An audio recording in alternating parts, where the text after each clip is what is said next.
नवाब जहन की पहली बोली। राजस्थान के एक पुराने मगर तकनीकी प्रेमी रियासत में एक नवाब रहता था। नाम था उसका जायन अली बेग। उसका पहनावा हमेशा रॉयल होता, मगर उसके हाथ में एप्पल घड़ी और जेब में क्रिप्टो वॉलेट की चेन लटकती रहती। बचपन से ही उसके अंदर कुछ अलग करने की आग थी। बाकी राजाओं की तरह वो तख्त ताज और शेरवानी में कैद नहीं था। वो नीलामी का नवाब बनना चाहता था, मगर नीलामी भी किसी आम सामान की नहीं, उसे डिजिटल दुनिया के सबसे कीमती खजाने की नीलामी करनी थी। उसे एनएफटी बनाना और बेचना था। उसकी दुनिया अलग थी, जहां कैनवस नहीं बल्कि कोड पेंट करता था। वो रात को मोमबत्ती की रोशनी में नहीं बल्कि डार्क मोड स्क्रीन के आगे बैठा रहता। उसके पास एक पुरानी हवेली थी जिसका नाम था ताजिर महल। इस हवेली की दीवारों पर सदियों पुरानी पेंटिंग्स टंगी थीं, मगर नवाब जायन को उनमें सिर्फ आर्ट नहीं दिखता था, उसे दिखता था डिजिटल गोल्ड। वो सोचता था, अगर इन सबको स्कैन कर यूनिक टोकन बनाऊं तो दुनिया इन्हें बिटकॉइन जितनी इज्जत देगी।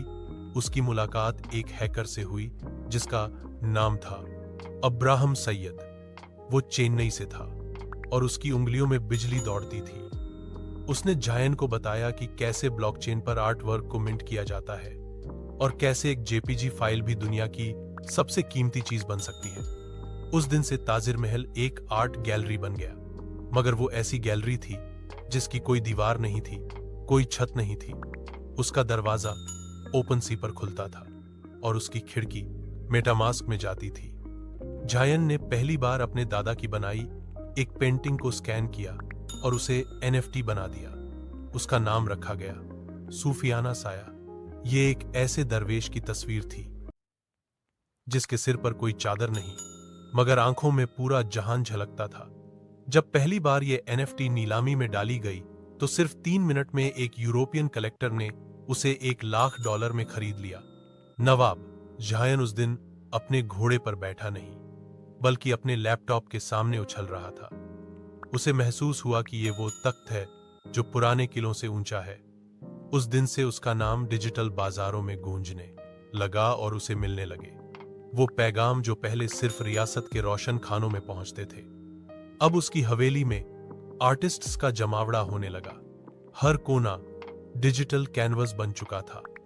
हर दीवार नई दुनिया की आहट सुन रही थी। मगर कहानी तो अब शुरू हुई थी, क्योंकि इस दुनिया में हर ऊंचाई के साथ एक परछाई भी होती है, और वो परछाई अब ताजिर महल की दीवारों में धीरे धीरे उतर रही थी। डिजिटल तहखाना और गुमनाम सौदागर नवाब जायन अब शहर शहर नामचीन हो चुका था। उसकी हवेली अब सिर्फ हवेली नहीं, बल्कि दुनिया का पहला एनएफटी डोमेन बन गई थी। ताजिर महल आर्ट्स, उसके कलेक्शन को लोग साउथ कोरिया से लेकर लंदन तक बोली लगाकर खरीद रहे थे। मगर उस रात एक अजीब घटना हुई जब जायन की स्क्रीन पर एक अनजान यूजर नेम से एक एनएफटी खरीद की रिक्वेस्ट आई। उस यूजर का नाम था घोस्ट और उसने सूफियाना साया पार्ट 2 को बिना कुछ पूछे $2,00,000 में खरीद लिया। जायन को पहले तो हैरानी हुई, मगर उसे लगा कि शायद कोई गुप्त कलेक्टर है जो पहचान नहीं बताना चाहता। मगर जैसे जैसे दिन बीते घोस्ट और हर पेंटिंग को खरीदता रहा, हर बार 2 गुने दाम पर, और फिर भी कभी कोई चैट नहीं करता, कभी कोई सवाल नहीं पूछता। वो सिर्फ खरीदता और गायब हो जाता। जायन को इस सन्नाटे में अजीब सी सरसराहट सुनाई देने लगी, और एक रात जब हवेली की निचली तहखाने से पुराने मॉडम की तरह की बीप बीप की आवाज आई तो उसका माथा ठनका। उसने अब्राहम से पूछा कि क्या ऐसा कुछ हो सकता है कि कोई इन तस्वीरों में छुपा हुआ डेटा खोज रहा हो। अब्राहम ने उसकी बात को टालने की कोशिश की, मगर उसके चेहरे की शिकन बता रही थी कि कुछ तो है। वो तहखाना जो जायन ने कभी खोला नहीं था। उस दिन उसने पहली बार अपनी दादी के पुराने लॉकर को खोला, जिसमें एक ब्लैक बुक थी। उस पर लिखा था वक्त से आगे के राह। उस किताब में पन्ने नहीं, बल्कि पुराने डिजिटल कोड्स थे जो लग रहे थे कि किसी साइबर विद्वान ने 20 साल पहले टाइप किए हों। वो कोड एक ऐसी डिजिटल गैलरी का रास्ता दिखा रहे थे जो ब्लॉकचेन पर रजिस्टर ही नहीं थी। वो एक डार्क गैलरी थी जिसे नीलकंठ प्रोटोकॉल कहते थे। और वहां पर सिर्फ वही एनएफटी जा सकता था जिसमें डेटा एम्बेड हो, यानी जिसके भीतर तस्वीर नहीं बल्कि इतिहास छुपा हो। जायन को अब यह समझ में आ रहा था कि घोस्ट और कोई आम खरीदार नहीं है, वो किसी छिपी हुई दुनिया का राज खोलने की कोशिश कर रहा है। वो तस्वीरों को नहीं बल्कि उनके पीछे के मैसेज को खरीद रहा है। और जैसे जैसे ये राज खुलते गए, जायन को पता चला कि उसकी दादी, जो खुद एक बेहतरीन चित्रकार थीं, असल में एक सीक्रेट कोडर भी थीं। उन्होंने अंग्रेजों के जमाने में बनाई गई पेंटिंग्स में कुछ ऐसे कोड डाले थे जो एक गुप्त लोकेशन की तरफ इशारा करते थे। ये लोकेशन कोई और नहीं बल्कि भारत की पहली ब्लॉकचेन समाधि थी। जी हां, समाधि जो न तो पत्थर की थी, नहीं फूलों से सजाई गई थी। ये समाधि थी डिजिटल विचारों की, जिसे आज की पीढ़ी ने कभी देखा नहीं। जायन ने फैसला किया कि अब वो हर एनएफटी से उस घोस्ट ऑल तक पहुंचेगा और उसकी असलियत को सामने लाएगा। मगर उस रात जब उसने अपने सिस्टम में नीलकंठ प्रोटोकॉल को खोलने की कोशिश की, तो स्क्रीन पर सिर्फ एक लाइन आई, तुम्हें खुद को मिटाना होगा ताकि सब देख सकें। इस मैसेज के साथ ही उसकी स्क्रीन ब्लैक हो गई और ताजिर महल की दीवारें कांपने लगी। ऐसा लगा जैसे सदियों पुराना कोई तहखाना खुद को बाहर निकालना चाहता हो। अब कहानी वहां पहुंच चुकी थी जहां डिजिटल और आत्मा के बीच कोई फर्क नहीं रह गया था।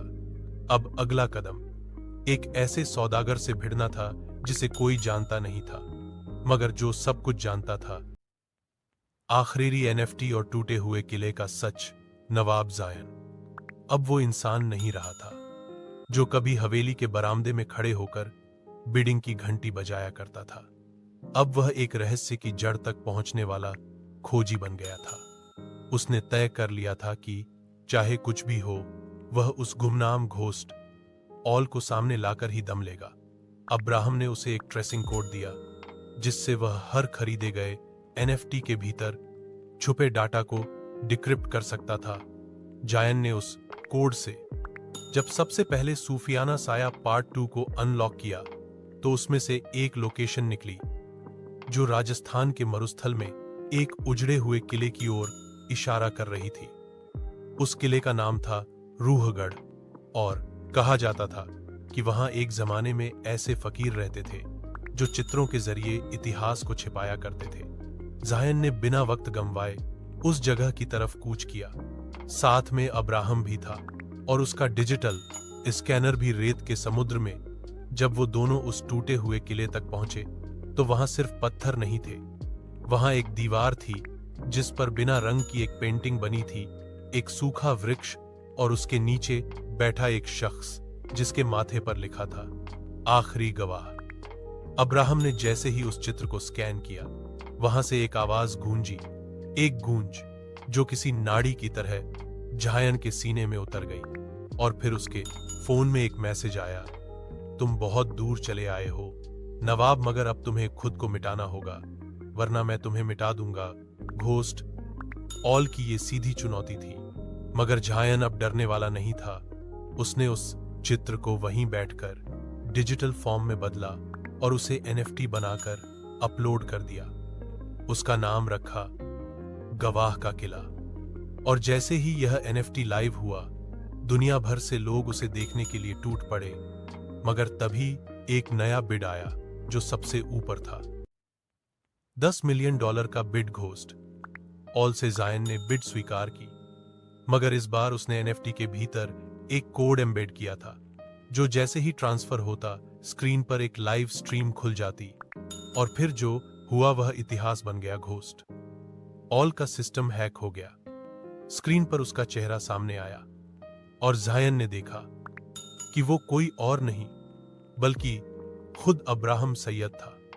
अब्राहम जिसने उसे सब सिखाया था, उसी ने उससे सब छीनने की कोशिश की थी।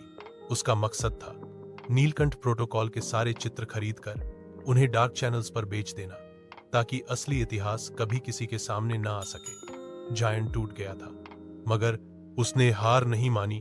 उसने उसी क्षण एक फाइनल एनएफटी बनाया जिसका नाम रखा गया जायन की आत्मा। इस एनएफटी में उसने अपना सारा कलेक्शन डाला, अपनी पहचान, अपना नाम और अपना सिस्टम सब मर्ज कर दिया और फिर उसे एक खुले सर्वर पर अपलोड कर दिया, जहां से कोई भी उसे मुफ्त देख सकता था, खरीद नहीं सकता, सिर्फ देख सकता और महसूस कर सकता।